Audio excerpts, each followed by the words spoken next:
conquistadores. De alguna manera se dice que fueron parte de los dominicos los que solicitaron a Carlos II que se estableciera este tipo de leyes nuevas y que los nativos dejaran de ser prácticamente esclavos.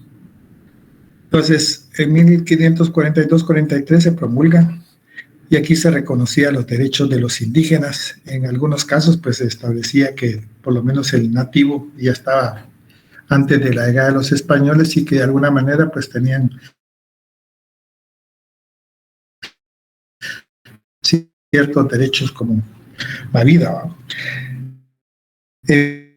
Evitar la práctica abusiva sobre los indios, grado de cumplimiento fue bajo debido en otro contexto podemos decir triunfan parcialmente sus esfuerzos, liquidación progresiva de las encomiendas, supresión de la esclavitud de los indios, más estricta reglamentación de las conquistas.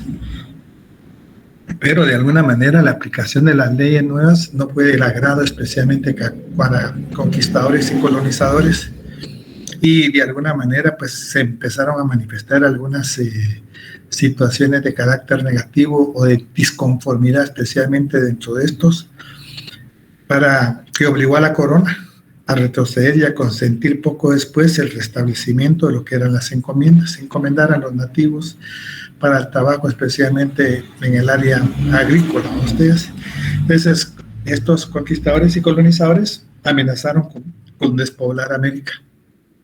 Entonces, la corona española tuvo que hacerse la vista gorda, porque tampoco le interesaba, porque entonces no tendrían mayores recursos, especialmente para que pudieran pagarle a la corona en sus esfuerzos por establecer una ampliación marítima a nivel mundial y poder satisfacer sus instintos clasistas en España. Las leyes nuevas de 1542 va a aparecer una nueva estructura social. La burocracia, los criollos, los indios y los negros. La burocracia española son aquellos funcionarios que son representantes de la corona y que de alguna manera son los que van a cuidar los intereses de ellos propiamente, ¿verdad? Ellos tienen el control del poder político total. Siempre hubo una pugna entre burocracia y españoles. Ambos grupos, ambos sectores, digamos, manifestaban que tenían más derecho que el otro. La burocracia porque eran nombrados especialmente por el rey de España, y los criollos aducían que eran hijos de españoles radicados en estos territorios. Sin embargo, la corona española establece darle mayores privilegios o mayor poder político a la burocracia. Aparte del control del poder económico, reciben todos los privilegios de las autoridades españolas, de la fuerza de trabajo, y comparten el poder político a nivel de dominante. Mientras que los criollos tienen un control relativo del poder económico en el sentido de tener, digamos, acceso a actividades, digamos, comerciales de un nivel más bajo, vamos, es intermedio. El acceso al poder político, pero subordinado especialmente a lo que establece la burocracia, y constituyen clase dominante a media, ¿verdad? Porque al final del cabo todos los puestos principales de la burocracia van a estar establecidos especialmente por los españoles. Y aparece también otro sector, especialmente de los indios, que va a ser la clase explotada. Las características principales de los indios es vivir en pueblos de indios, sujetos a pago de tributo, que es la encomienda, y sujetos a trabajo forzado, que es repartimiento. Aunque no quisieran, los nativos tenían de alguna manera, eran encomendados especialmente a la persona, al jefe político, que era el que los entregaba, especialmente aquellos terratenientes que solicitaban fuerza de trabajo en un momento dado. Y va a aparecer también los famosos negros, aparecen como fuerza de trabajo en Guatemala después de la aplicación de las leyes nuevas. digamos, hay en cada uno hay, mire, suficiente material para poder establecer o hablar para ustedes. Por ejemplo, en los indios declarados vasallos libres, eran súbditos de la corona, digamos, mantuvieron hasta cierto punto una estructura social interna semejante a la que existía en la época antes de la llegada de los españoles. Los señores y principales estaban, digamos, exentos del pago de tributo. Siguieron gobernando a sus propios pueblos y se les concedió la categoría de hidalgos. Los macehuales, en cambio, no tributaron a sus antiguos señores, que eran los conquistadores o colonizadores, sino que a partir de acá van a tributar al rey. Esto es un sistema económico de carácter feudalista. Otro elemento que podríamos llegar, digamos, hablar de los negros, por lo menos en Guatemala, los primeros negros llegaron a Guatemala como esclavos en compañía de sus dueños, que eran los funcionarios burocráticos que venían de España, presidentes, oidores, jefes de audiencia, etcétera, ¿va? Desde el principio se les asignó una doble función. Por un lado, formaban parte del servicio doméstico de las casas de sus amos y por otro lado, daban fundamento al prestigio social de estos y consolidaban su posición. Se constituyeron, por ejemplo, en símbolo de prestigio social, que una vez desaparecidos los esclavos indios, los conquistadores y antiguos pobladores adquirieron numerosos negros y negras para el servicio de sus casas, pese, digamos, a que podían contar con el abundante y casi gratuito servicio de los indígenas, ¿verdad? Entonces, esto es, digamos, bastante de todo. Hay un poquito. En Santiago de los Caballeros hubieron muchos hombres de color, negros. Algunos emigraron más adelante hacia lo que es la parte de la costa. Hay mucha descendencia en la parte de la costa de morenos, cimarrones también se les llamaba en algunos casos. Y generalmente no había una relación muy cercana, especialmente con los indios, ¿verdad? Aquí podemos ver en otro contexto, peninsulares eran nacidos en España, gozaban de privilegios y ocupaban los altos cargos de gobierno. Los criollos, hijos de nacidos en América, poseían grandes haciendas y plantaciones, pero tenían menos derechos políticos. Los mestizos, grupos surgidos de la unión entre diversos grupos étnicos, trabajaban en pequeños talleres y en el comercio. Indígenas negros eran los grupos en peor situación. Los indígenas trabajaban en agricultura y minería y los negros realizaban trabajos más pesados donde no habían especialmente indígenas. O sea, dependiendo del tipo de región, también así establecían las diferentes actividades que se daban. Esta situación también dio origen a lo que van a ser las capas medias en aquel entonces, que es el famoso mestizaje.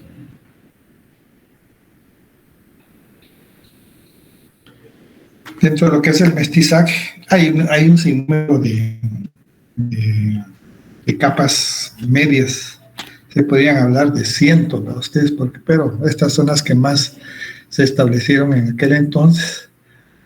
Estas capas medias coloniales constituyó lo que era mestizaje. La unión entre español e india era mestizo. Español con negra, mulato, y el negro con india, sambo, o también se le podía designar como lobo. Estos eran, digamos, el mestizaje que se dio en aquel entonces.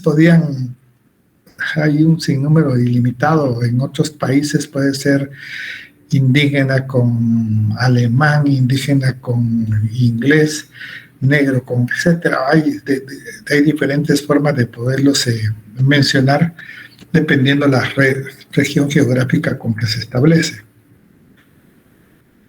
Y podemos observar también una otra imagen.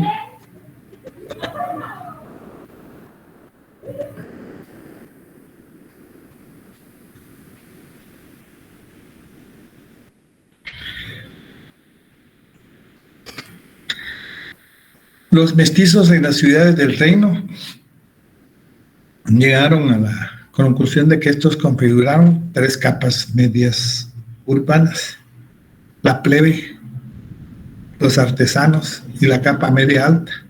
La plebe o la gente común del vulgo, que como se le llama a la gente que tiene menos recursos económicos, mestiza casi toda ella, que se hacía cada día más numerosa e irritable, ¿verdad?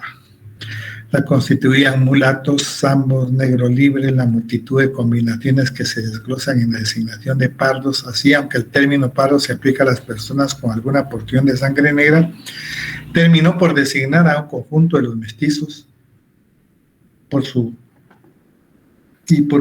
mestizos y por ser prácticamente su sinónimo. Dentro de las características, digamos, que presentan este grupo, como en la actualidad en Guatemala, sigue siendo casi muy similar, hay una desesperada pobreza, desocupación forzosa, segregación en barrios, violencia y vicios como natural consecuencia de las condiciones antes apuntadas. O sea, todavía seguimos viendo en casi todos los sectores de Guatemala mucha gente, especialmente que tiene escasos recursos. Allá cuando vivía en la capital, en la zona 1, casi siempre viví por allá, 60 años creo que viví por ahí. Tengo 3 años en un municipio aquí de Escuintla. Y con los comedores solidarios, algunos los ven con desconfianza a ustedes, pero uno no se pone a pensar en las necesidades económicas de ciertos sectores de la población. A ustedes, gente muy pobre, algunas veces medio arreglados, algunas veces criticamos a ustedes o censuramos, pero nosotros tenemos por lo menos el alimento en la casa. Pero hay gente que está ahí desde las 6, 5 y media, 5 de la mañana haciendo cola para un desayuno. Creo que no sé si todavía vale un quetzal, el almuerzo vale 3. Y uno dice son desayunos o almuerzos, pero no, es que lo que pasa es que están de alguna manera acentuados dentro de lo que es el régimen económico del Estado. Eso hay una subvención. Los desayunos no valen un quetzal, sino que tienen un valor entre 10, 12 quetzales. Los almuerzos en algunas regiones no valen 3 quetzales, sino dependiendo del tipo de región pueden valer entre 27 y 29 quetzales. Y con 27 y 29 quetzales uno puede comer bien en cualquier lugar. Si quiere, uno va a otros lugares menos digamos, elegante. Usted se come bien con 27 quetzales o 29 quetzales, pero el problema es que de alguna manera es una subvención que da el Estado, que se ha convertido también en una fuente de corrupción terrible para ustedes. Y esto en el desayuno 5 y media, ustedes en el almuerzo, cuando yo pasaba por lo menos en la 10ª avenida, 20 calle, 21 calle de la zona 1, por donde están los ferrocarriles de Guatemala, digamos a las 9 y media, 10 ya están haciendo cola para el almuerzo. Y son colas, no son pequeñas, son grandes colas para ustedes. Mucha gente obviamente con necesidades para ustedes. Es un país pobre. Por aquí donde vivo es un municipio de Escuintla, Palimba, ustedes. Y hay comedores por parte de la municipalidad, y viera que son colas también muy significativas. Desafortunadamente algunas gentes no tienen necesidad, le quitan la oportunidad posiblemente a otras personas que sí lo necesitan.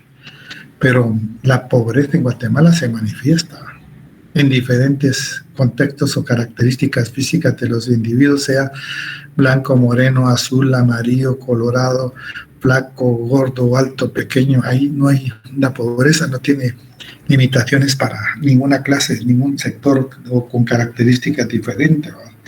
Entonces se sigue manteniendo todavía la plebe o el vulgo, y no va a desaparecer nunca, ustedes, nunca va a desaparecer la pobreza ni la plebe.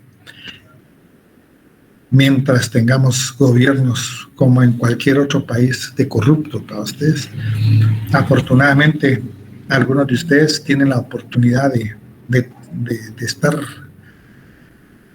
establecerse metas para salir adelante y poder tener un futuro o una vida mejor, ¿verdad? Ustedes. Entonces, eso es el propósito también de la parte educativa, de estudiar, de salir de esa ignorancia que muchas veces tenemos, ¿verdad? Que nos encajona a veces la ignorante, no nos permite ver más allá de lo que nosotros queremos. Pero ustedes están haciendo la lucha, constituida por gente pobre, ciudad mestizo, menesterosa, necesitada, humilde, carente, mendiga. También tenemos la capa artesanal, proveedora.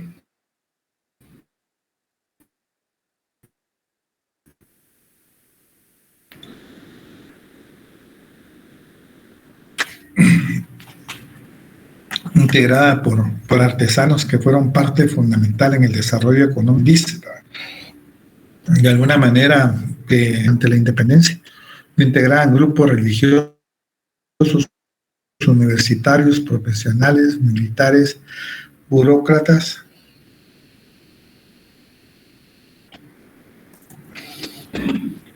Perdón.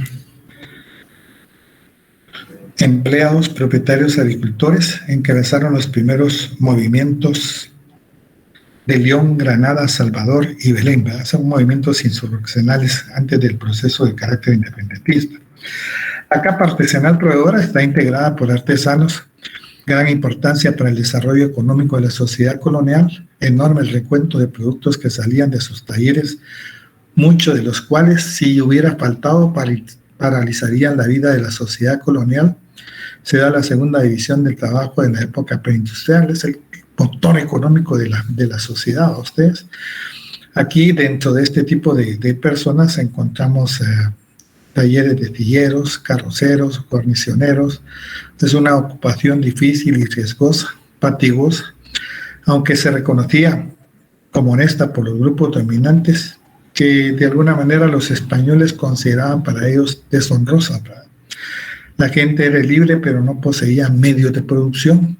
Tenían con fuerza de trabajo, ¿va? Pero por situación de pobreza no podían tener, digamos, facilidades para poner algún tipo de empresa, ¿va? Con muy pocas posibilidades de poseerla. La mayoría pertenecía a la plebe rural, aunque algunos maestros oficiales debieron haber poseído cierto bienestar de carácter económico. Esta artesanía tenía sus situaciones muy, muy especiales.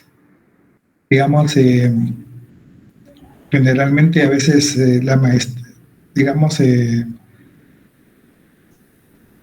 dentro de estas contradicciones internas de carácter económico, se da entre los maestros y los oficiales y los aprendices.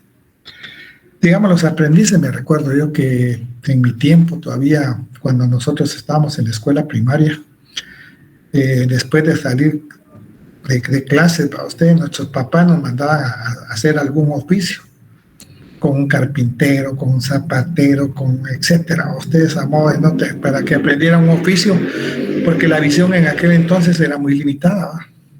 No se pensaba, digamos, que estudiar en la universidad o cualquier otro tipo. Los papás pensaban a muy corto plazo. Y generalmente uno lo que iba era jugar para ustedes.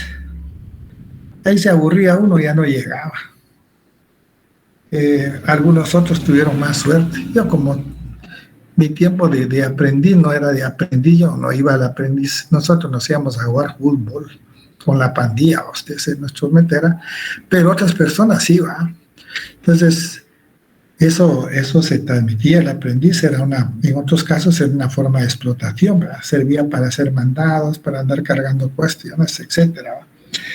Pero dentro de los otros Los oficiales sí eran personas un poquito con mayor conocimiento, mayores de edad, ya recibían un salario. Pero aquí le limitaban, digamos, trabajaban en una panadería, pero no podían trabajar en otro lado, solo ahí exclusivamente. Y el problema es que para que, digamos, que lo ascendieran, digamos, para maestro, podían ser 10, 15 o hasta 20 años para ustedes, a fin de lograr que se les reconociera especialmente como maestro. El aprendiz era un sirviente para el maestro y para el oficial era un explotado como sirviente y toleraba esa explotación muchas veces por un salario mínimo a ustedes. El oficial a su vez era el trabajador del maestro y ansiaba algún día llegar a formar parte de este círculo. Pero aquí existía aquella contradicción que al maestro no le convenía graduarlo como maestro porque significaba una competencia a ustedes. Y entonces era una forma también de explotación que se daba en este contexto. En otro teníamos carta artesanal proveedora, y podemos observar algunas figuras en diferentes, tuvieron gran importancia en las épocas anteriores del desarrollo industrial. Realizaban, digamos, tareas productivas a partir de la sociedad, diferente tipo de actividad, a ustedes, panaderos, herreros, carpinteros. El aprendizaje, digamos, era una forma de explotación, especialmente que se daba entre los adolescentes, ¿no? La explotación entre artesanos, el aprendiz era un sirviente, los oficiales trabajaban solo para maestros. Desplazamiento se debe al desempleo por el aumento de mestizos y factores de carácter económico. Muchos artesanos, desarrollándose como pequeños propietarios, se incorporaron a la capa media alta. Diferencia, los productores de bienes y prestadores de servicios fueron artesanos productivos o no dependían de la existencia de materia prima, como zapateros, herreros, tejedores, mientras otros no, como los barberos, sangradores o algunos tipos de veterinario. Estos eran especialmente las formas en que se establecía este tipo de artesanos, que fueron muy importantes durante la época colonial y que todavía siguen siendo importantes en el siglo XXI. Desafortunadamente, la globalización en nuestro país hizo que muchos, digamos, artesanos quebraran en Guatemala, ustedes. Aquellos famosos sastres del siglo pasado, ustedes. Todavía creo que hay algunas sastrerías en algunos lugares, pero así de calidad ya muy pocos, porque digamos la globalización prácticamente quebró a muchas de estas empresas, porque les sale más fácil comprar un pantalón en una paca o en una cuestión de chino, lo mandan a arreglar y les sale como en 50, 60 pesos, mientras que en otros lugares ya un pantalón tallado no les baja menos de 100, 125. Ustedes van a hacer un traje completo, tacuche, como le llamamos nosotros en aquel tiempo. No le baja menos de, más o menos de buena calidad, unos 1100, 1200, pero si usted va a una paca de chinos, consigue hasta de marca y lo manda a arreglar, o cualquier otro güey, o va a las pacas, consigue sacos y todo a ustedes. Esos son algunos para usted, las panaderías o incluso los panes más bajos, más baratos. Uno no va a comprar a veces a los supermercados porque le queda caro, le queda lejos. Pero todas esas, digamos, profesiones fueron de gran importancia en el siglo pasado, hasta antes de la globalización. Desafortunadamente han ido desapareciendo a ustedes. Me recuerdo que conocí a algunos profesionales, algunos compañeros para ustedes, cuates, ¿no? De aquellos algunos se dedicaron a hacer sastres, panaderos. Hoy son profesionales, ¿verdad? Les permitió trabajar, y algunos otros, más de algún otro que la hizo de bolero, de ilustrador, ¿no? Ustedes, que no es nada vergonzoso porque lograron alcanzar metas con menos posibilidades económicas posiblemente que muchos de ustedes, pero cuando se proponen metas se alcanzan, ¿verdad? Si uno es perseverante, alcanza ese tipo de situaciones, ¿verdad? Pero ya dependerá de cada uno de nosotros. La capa media alta urbana hace su aparición en las décadas de independencia. Lo integran grupos religiosos, universitarios, profesionales, militares de baja graduación, burócratas y empleados de modesta categoría, propietarios, agricultores, tratantes, sector oprimido y resentido que estaba constituido por intelectuales partidarios de la independencia. Organizaron procesos o movimientos independentistas como los de León, Granada, San Salvador y Belén. Los criollos consiguieron abanderar el proceso de independencia. Deseaban una independencia violenta y revolucionaria y que entrara en contacto con la Revolución Mexicana. Digamos, en este contexto, digamos, le llama, digamos, estos procesos o movimientos de independentistas de León, Granada, Salvador, son conjuras, ¿verdad? En Guatemala se le denominó Conjura de Belén, y ahí se reunían diferentes tipos de sectores religiosos, militar, intelectuales, capas medias, con el propósito, en algunos dice que no era para fraguar cierto tipo de proceso de independencia. Yo creo que sí, ¿va? Ustedes se establecieron en diferentes estados en aquel entonces, y de alguna manera, pues, el proceso de independencia violento significaba romper de una vez con todo el esquema de clase social dominante de los españoles. Pero en Guatemala no se dio, no sé, ni se asemejó muy cercanamente a lo que era la Revolución Mexicana o la Independencia Mexicana, que también tuvo una transformación con respecto a la tierra, la reforma agraria en aquel entonces. El embrión burgués compuesto por comerciantes que estaban al margen del poder económico por el monopolio comercial, ciertos productores no artesanales, manufactureros, explotadores, mano de obra asalariada, que están interesados en una ampliación del mercado interno, propietarios de molinos, etcétera, se complementan con otro sector de la capa media rural de los pueblos, influencia en los movimientos de la reforma liberal en un momento determinado. La capa media rural quedan incluidos en este sector los ladinos que trabajaban en las haciendas y los criollos. La gran mayoría vivía desparramados por las rancherías. Llamaban rancherías a sus aldeas, o en México, donde la ranchería denota un caserío poblado pequeño. También puede referirse al conjunto de chozas o barracas formadas por soldados para protegerse de la intemperie.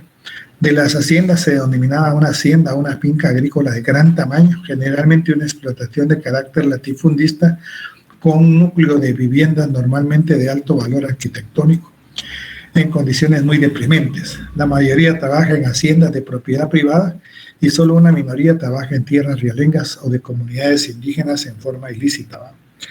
Las rancherías eran ocultadas por los hacendados o las autoridades debido a que los ladinos pobres andaban buscando un pedazo de tierra para trabajar, lo hacían en condiciones favorables, y existían tres elementos importantes que se daban durante esta época de la capa media rural.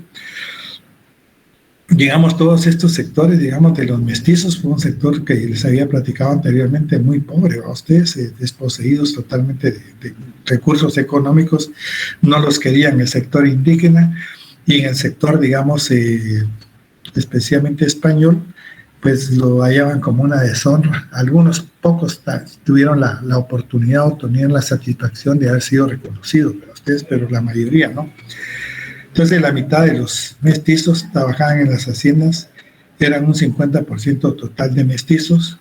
Les convenía tenerlos por conveniencia de aceptar condiciones favorables. Digamos, cuando la fuerza de trabajo es numerosa. Entonces, no hay una superpoblación, y entonces necesitaban solo un número de trabajadores para ustedes. Entonces, si hay 500 trabajadores, yo tengo 600 trabajadores y necesito 50,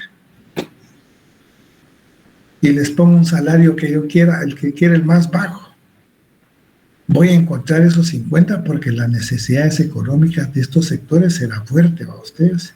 Entonces no se cumplía, por lo menos, en pagar un salario justo a los trabajadores, sino que, como siempre, buscaban beneficios, ¿verdad? Eran relaciones de carácter feudal, sistema económico de tributar todavía a la corona española, y no permitían, digamos, que llegaran a catequizar o llevaran a la religión especialmente este tipo de haciendas, porque de alguna manera les quitaban el tiempo que para los españoles o para los terratenientes era importante, ¿no? Entonces, bajo estos tres elementos se dieron este tipo de situación.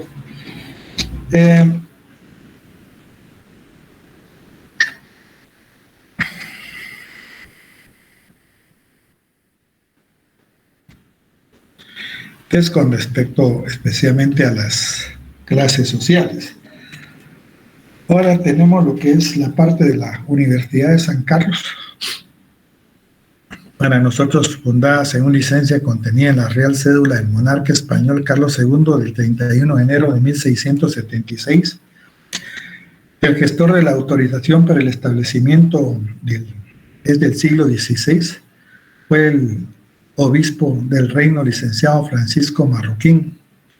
Aquí, como nosotros tenemos la percepción, ¿verdad ustedes? O la visión de criticar mucho lo que es la Universidad Francisco Marroquín, tal vez como institución, ¿verdad? Pero el nombre no. El nombre del obispo pues, fue uno de los que más pregonó, de los que más luchó porque se estableciera en el Reino de Guatemala una universidad que satisfaciera las necesidades que en aquel momento algunos sectores, especialmente criollos, necesitaban, ¿verdad? Entonces, 120 años, 28 años después que el obispo realizara dicha petición para que fuera fundada la universidad en el Reino de Guatemala, se realizó dicho acontecimiento. Otros que colaboraron fueron parte del Ayuntamiento de la Ciudad de Guatemala, la Real Audiencia y varias órdenes de carácter religioso. Dos fueron los colegios, por ejemplo, Santo Tomás de Aquino, fundado por Marroquín, y San Lucas por jesuitas. Otros antes de la fundación de la universidad, el Colegio Santo Domingo y el Colegio Tridentino, y había un interés por establecer la educación más formal en los siglos XVI y XVII. Creo que en todas ciudades en aquel entonces que se fundaran, pues ya no se pensaba solo para el sector mínimo a ustedes, sino también darle espacio a otros sectores sociales en ese entonces.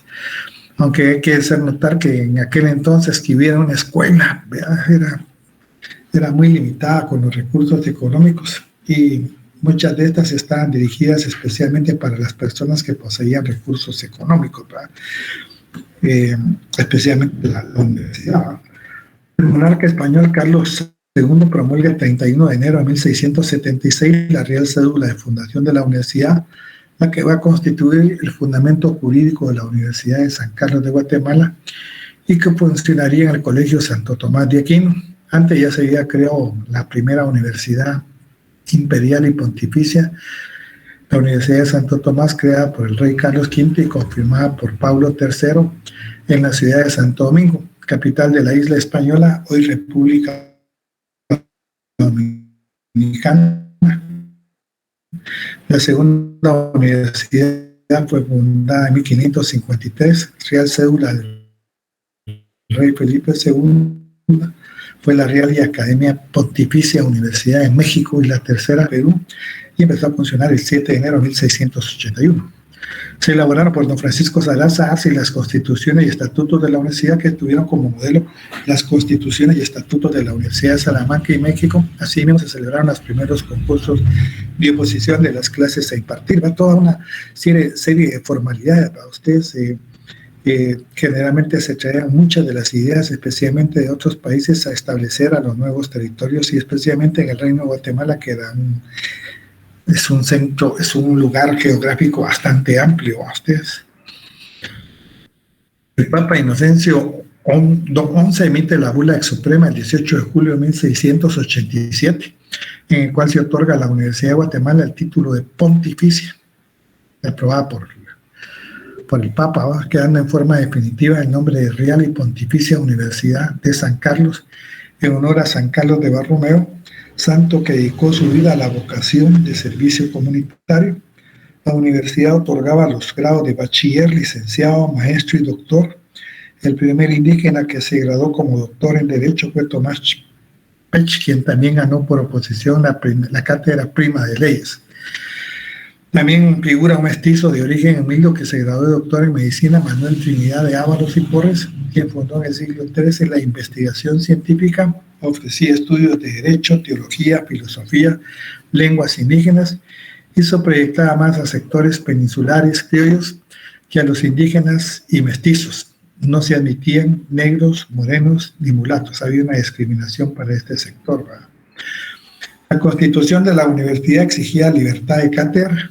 Todavía en la actualidad, pues, tenemos bastante libertad de cátedra con respecto a lo que vamos a dar.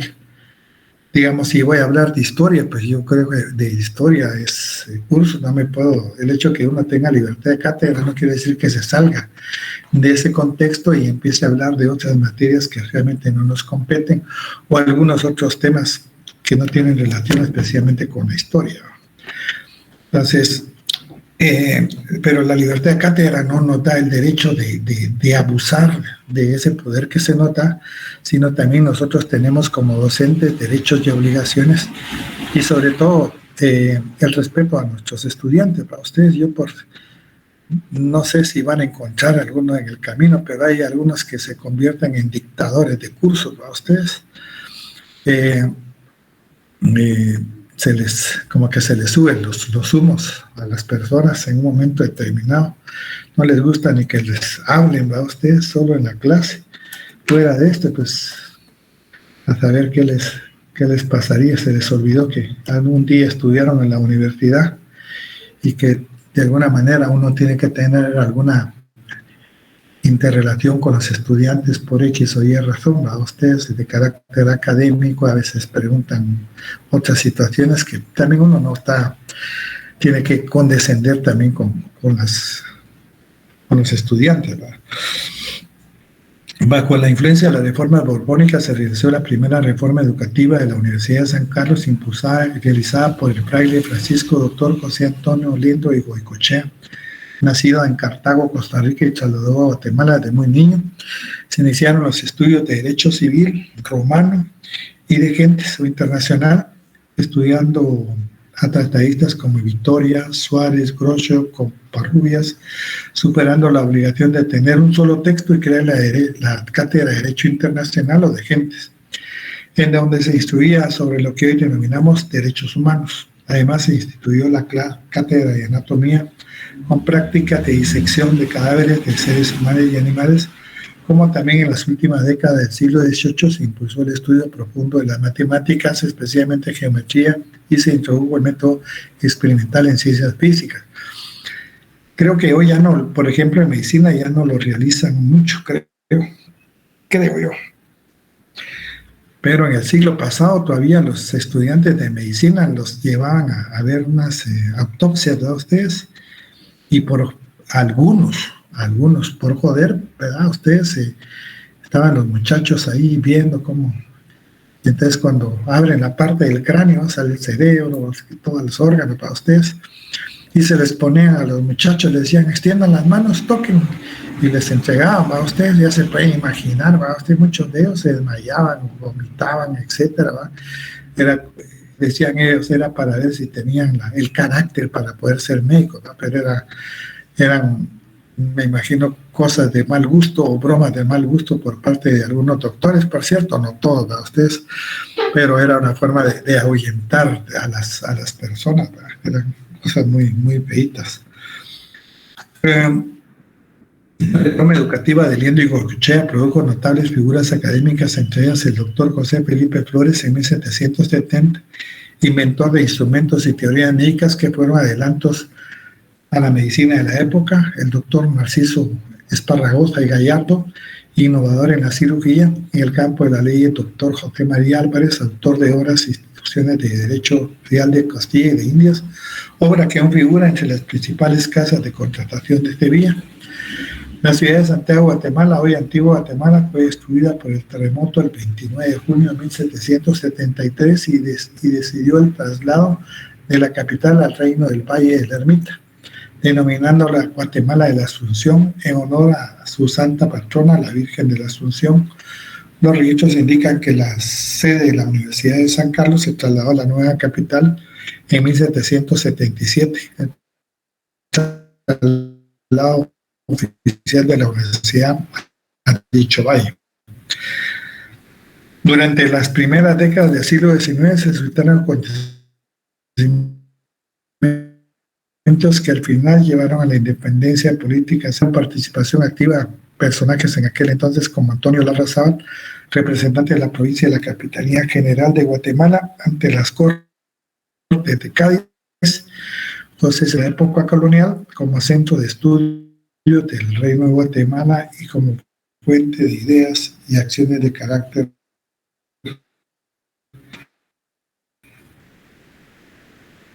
republicano. El caso de lo que son las universidades privadas para ustedes, que no tienen nada, son instituciones del 31 a 1838, muy destacado y muy innovador dentro del aspecto de la ideología liberalista en aquel entonces, ¿verdad? Como jefe de Estado ordenó la redacción de la primera legislación universitaria republicana, la cual se incorporó a las bases para el arreglo general de la instrucción pública en 1832. Mediante esta ley se suprimió la universidad y el colegio de abogados y el nombre de la Universidad de San Carlos pasó a ser Academia de Estudio. Bajo el influjo de la Universidad Napoleónica, esta ley pretendía una educación laica, no religiosa, y se inspiraba en el liberalismo, buscando ampliar los horizontes culturales y la renovación ideológica de la ciencia, la humanidad y el arte. La primera cátedra de la historia fue dada por el doctor Alejandro Maruri en 1832, al ser derrocado el doctor Mariano Gálvez, eminentemente de corte ideológico liberal. El nuevo gobernante del gobierno conservador, Mariano Rivera Paz, suprimió todo vestigio educativo del régimen liberal. Como vamos a ver más adelante, digamos, con Gálvez se creó un sistema de monitores que consistía especialmente que habían alumnos muy aventajados que enseñaban a otros. Para ustedes se implementó algunos méritos o premios especialmente a los mejores profesores. Se premiaron alumnos de carácter destacado, así como maestros, escuela de mineralogía, entre otras.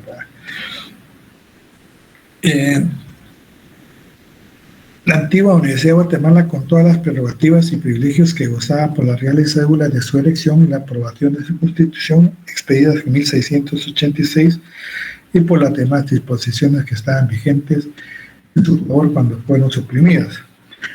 Digamos, a partir de 1838, cuando es derrocado especialmente el doctor Mariano Gálvez, el primer gobierno conservador, Mariano Rivera, suprimió todas las medidas en aquel entonces dadas por el gobierno de Mariano Gálvez y se regresó otra vez, digamos, a la parte educativa en el que el instrumento que era el encargado de reproducir la educación era la iglesia, ¿verdad? Durante el gobierno de Carrera se firmó un concordato con la Santa Sede y con respecto a la educación universitaria se estableció la enseñanza en las universidades, colegios, escuelas públicas y privadas y demás establecimientos de instrucción. Será conforme a la doctrina de la misma religión católica. A este fin, los obispos y ordinarios locales tendrán la libre dirección de las cátedras de teología y de derecho canónico y de todos los ramos de la enseñanza eclesiástica, además de la influencia que ejercerán en virtud de su ministerio sobre la educación religiosa de la juventud.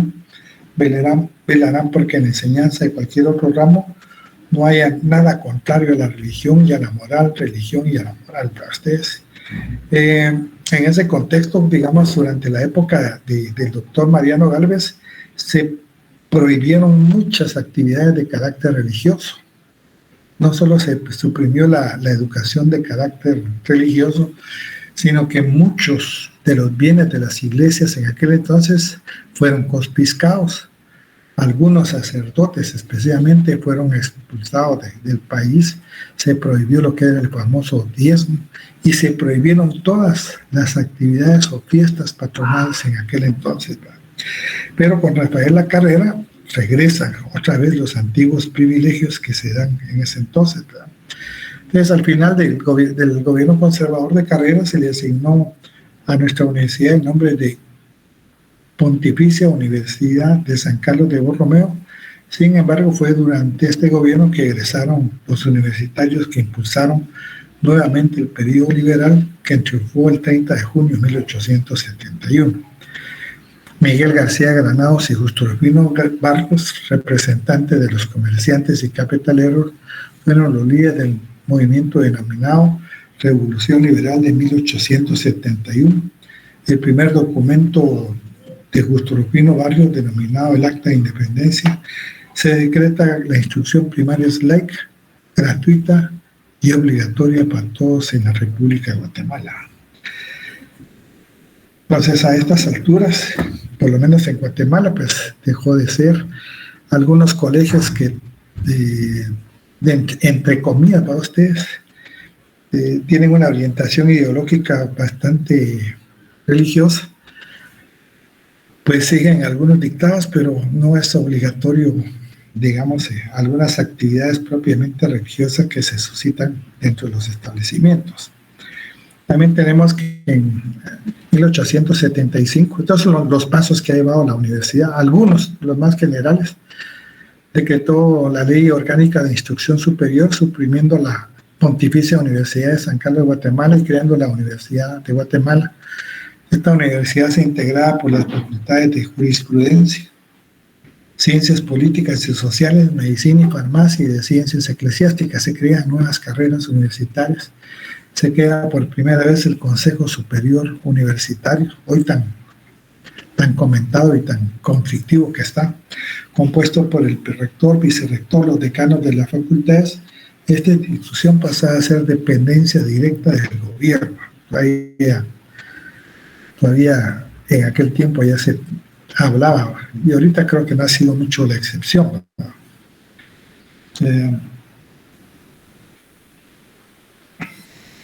En 1898 toma posesión de la presidencia Manuel Estrada Cabrera, quien permanece en el poder 22 años. En este contexto, un nuevo actor surge como fuerza indómita, el movimiento de la Universidad de San Carlos de Guatemala.